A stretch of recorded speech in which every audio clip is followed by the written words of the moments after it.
Hello friends, welcome to my YouTube channel. Friends, कैसे हो आप सब। तो आज बहुत दिनों के बाद वीडियो बनाने का समय मिला है और आज हम मैथ की क्लास करेंगे। और ये क्लास टेंथ के क्वेश्चन है जो कि बोर्ड्स एग्जाम में आते हैं। तो फ्रेंड्स चलो देखते हैं। हमारा फर्स्ट क्वेश्चन है संख्या 156 का अभाज्य गुणनखंड।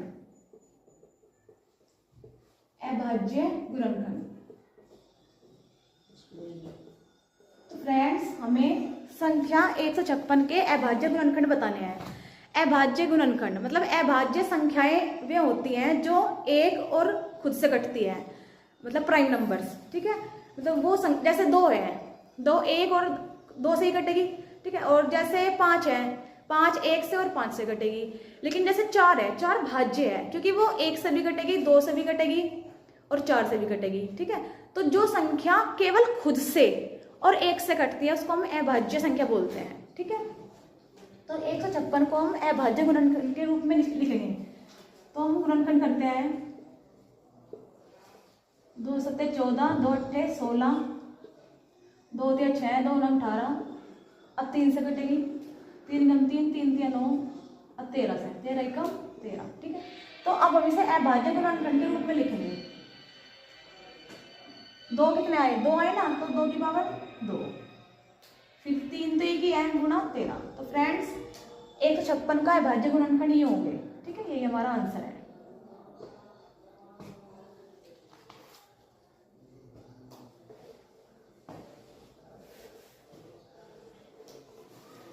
सेकंड क्वेश्चन है, यदि 65 और 117 65 और 117 के HCF को 65m - 117 के रूप में लिखे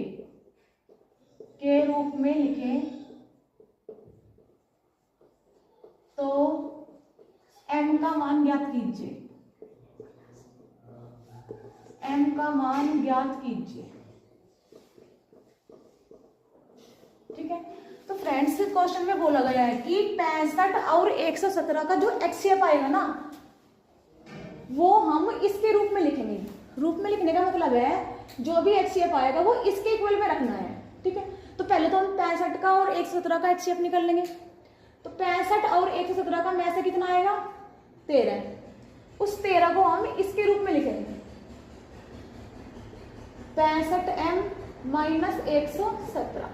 अब क्योंकि हमें m का मान निकालना है, ठीक है, तो ये 117 माइनस का है, इधर आकर के प्लस का हो गया, 13 + 117 65m। अब इसको प्लस कर लिया, कितना है 130। 65 गुना में इधर जाकर के भाग में, तो इधर से हमारा m की वैल्यू कितनी आ गई, 2। ठीक है फ्रेंड्स,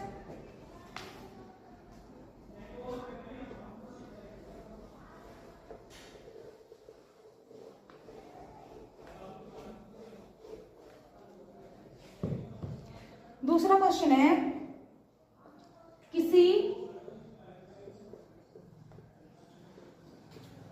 धनात्मक पूर्णांक p के लिए प्रत्येक धनात्मक विषम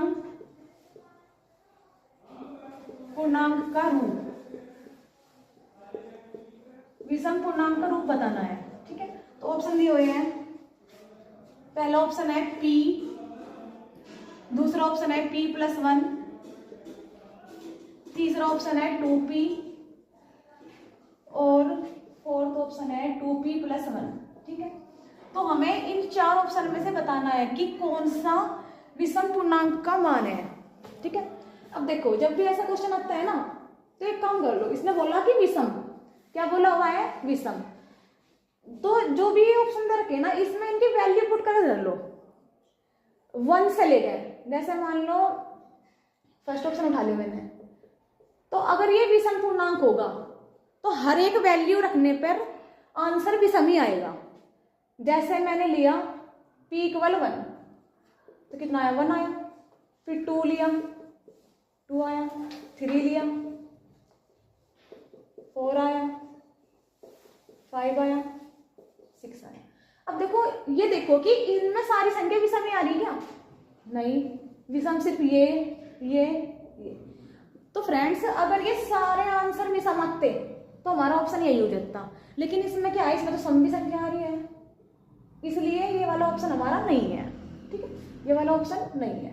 अब इसका देखो p की जगह 1 रख के देखो, जब मैंने p की जगह 1 रखा तो 1 + 1 कितना आया 2, फिर 2 रख के देखा 2 + 1 कितना आया 3, फिर 3 रखा 3 + 1 कितना आया 4, 4 रख के देखा 4 और 1 5, 5 रख के देख लो 5 और 1 6। तो फ्रेंड्स देखो सारे मतलब सारे वैल्यू रखकर आंसर वो आने चाहिए विषम संख्या। अब देखो यहाँ सम है, ठीक है, यहाँ भी सम है, यहाँ सम है, यहाँ भी सम है, मतलब सारी कोई संख्या सम आ रही है और कोई विषम आ रही है, इसलिए हमारा ऑप्शन ये भी नहीं है। ठीक है, ये भी कट हो गया। अब यहाँ पे आ जाओ, p की जगह 1 रख के देखो, 1 रख कर कितना आया 2, फिर 2 रख के देखो 2 दूनी 4, फिर 3 रख के देखो 2 3 6, फिर 4 रख के देखो 2 4 8। सारी सम संख्या ही है, लेकिन हमें क्या चाहिए, विषम चाहिए। ठीक है, तो ऑप्शन हमारा यही है। फिर भी देख लेते हैं कि ये है या नहीं। p की जगह 1 रखो, 2 एकम 2 रे 3 आया, फिर 2 रखो कितना आया 5 आया, फिर 3 रखो कितना आया 7 आया, 4 रख लो कितना आया 9 आया, 5 रखो 11 आया, 6 रख लो 13। तो फ्रेंड्स देखो हमने सारी वैल्यू रखी 1 से लेकर, ठीक है, तो सारे आंसर भी सम में आए हैं, इसका मतलब है हमारा ये वाला ऑप्शन करेक्ट है।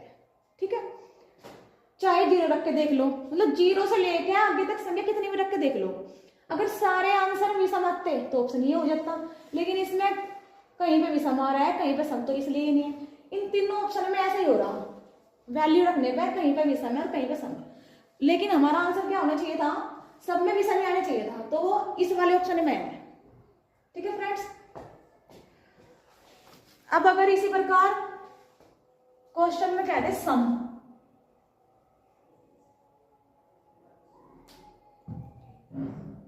सम पूर्णांक का रूप, ठीक है, तो हम इसी तरह वैल्यू रख के देख लेंगे।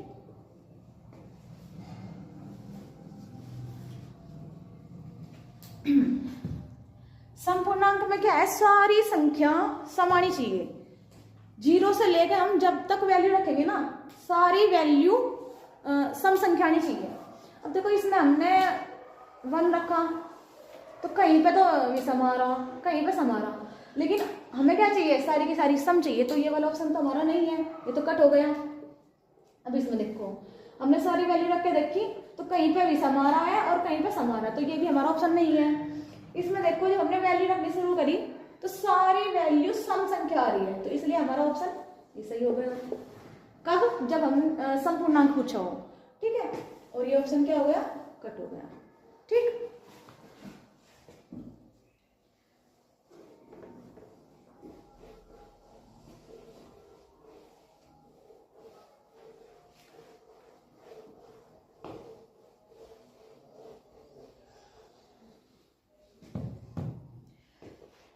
अब देखो नेक्स्ट क्वेश्चन है, p equal AB² Q equal A³ B, ठीक है, तो हमें इसमें एलसीएम बताना है, एलसीएम बताना है किसका, P और Q का। ठीक है, तो फ्रेंड्स जब एलसीएम पूछते हैं तो एलसीएम में हम संख्याओं की जो मैक्सिमम पावर होती है ना उसको लेते हैं। अब देखो जैसे यहाँ पे a की पावर कितनी है 1 और यहाँ पे कितनी है 3, तो हम मैक्सिमम पावर ले लेंगे, मैक्सिमम पावर कितनी है 3। फिर b में देखो बी की पावर यहाँ पे कितनी है 2 और यहाँ पे कितनी है 1, तो मैक्सिमम पावर कितनी है 2। तो फ्रेंड्स इसमें पी और क्यू का एलसीएम कितना आ गया a क्यूब और b स्क्वायर। ठीक है, अगर इसमें ये HCF पूछ लगते तो HCF में क्या होता है, जो मिनिमम पावर होती है, संख्याओं की मिनिमम पावर होती है उनको लेते हैं। जैसे यहाँ a की पावर कितनी है 1 और यहाँ पे कितनी है 3, तो हमें तो मिनिमम देखनी कितनी है a की पावर 1। फिर यहाँ पे देखो यहाँ b की पावर 2 है और यहाँ b की पावर 1 है, तो हम तो कम से कम लेंगे। तो फ्रेंड्स अगर हमें p और q का HCF निकालना हो तो a और b आएगा। ठीक है,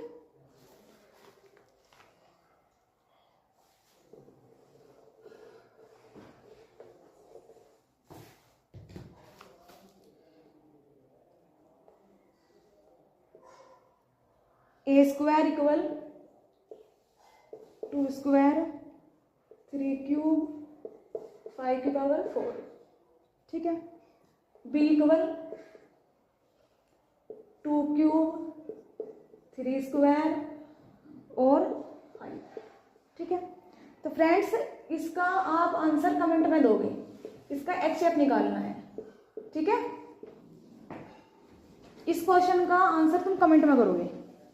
ठीक,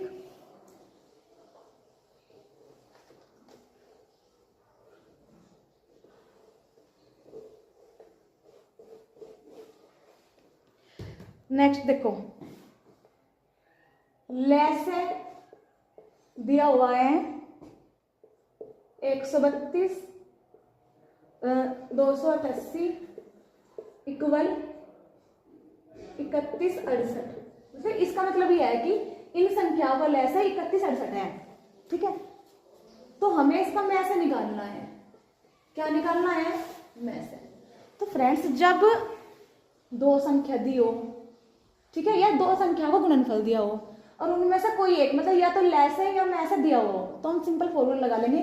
कौन सा, ये वाला, first number multiply second number equal HCF और मल्टीप्लाई LCM। फर्स्ट नंबर कितना है 132 और सेकंड 288। HCF हमको निकालना है और LCM कितना है 3168। ठीक है, अब देखो ये इधर मल्टीप्लाई में है, इधर आकर के डिवाइड में 132 288 अपॉन 3168 HCF निकालना है। ठीक है, तो इसे 3 से काट लो, 3 चौक 12 3 चौक 12 3 दाई 30 3 पंजे 15 3 छम 18। ठीक है, अब इसे 4 से काट लो, 4 से 11 फेरी और यो 4 दूनी 8 2 बचे 4 छिकी 24 4 चौक 16 और 288। अब इसे 11 से काट लो, 11 एकम 11 11 दूनी 22 4 बचे 11 चौक 44 गुना 288। 24 से काट लो, 24 एकम 24 24 दूनी 48। फ्रेंड्स 132 और 288 का में से कितना आया है 12। ठीक है,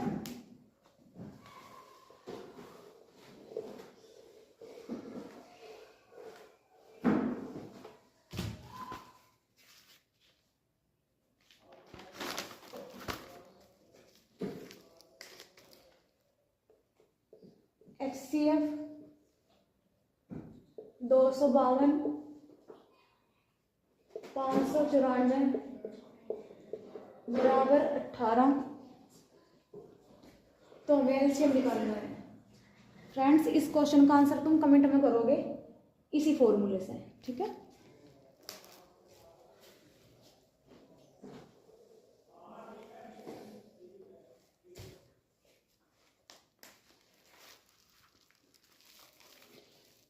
अब देखो एक क्वेश्चन है,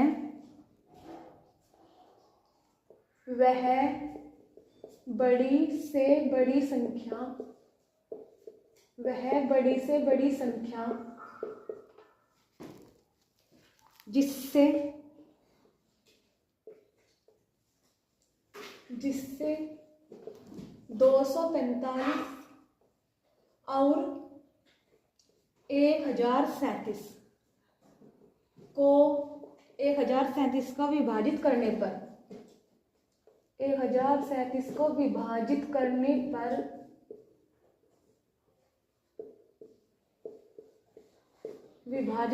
पर प्रत्येक दशा में, मतलब हर एक कंडीशन में, प्रत्येक दशा में 5 शेषफल बचे, शेषफल 5 आना चाहिए। ठीक है, तो फ्रेंड्स जब भी ऐसा क्वेश्चन आए शेषफल बचने वाला, तो जो भी संख्या दी होती है ना, अगर देखो जैसा अलग अलग शेषफल बचते तो तब भी हम यही मेथड यूज करते। मेथड क्या है, जो भी संख्या दी हुई है उनमें से वो शेषफल माइनस कर लो, तो यहाँ कितना आया 240। 1037 में से 5 माइनस कर लो, कितना आया 1022। और अब इसका निकाल दो में से, अगर बड़ी से बड़ी बोला हुआ है, बड़ी से बड़ी संख्या बोला हुआ है तो हम निकाल देंगे में से। ठीक है, तो 240 का और 1022 सॉरी बता कहते 1032 आया ना, इसका में से निकाल देना है। ठीक है, तो फ्रेंड्स का जो मैथ आएगा वो कमेंट में आंसर में लिख देना। ठीक है, तो फ्रेंड्स अगर हमारी वीडियो अच्छी लगी हो तो लाइक करें, शेयर करें एंड सब्सक्राइब करें। Thank you.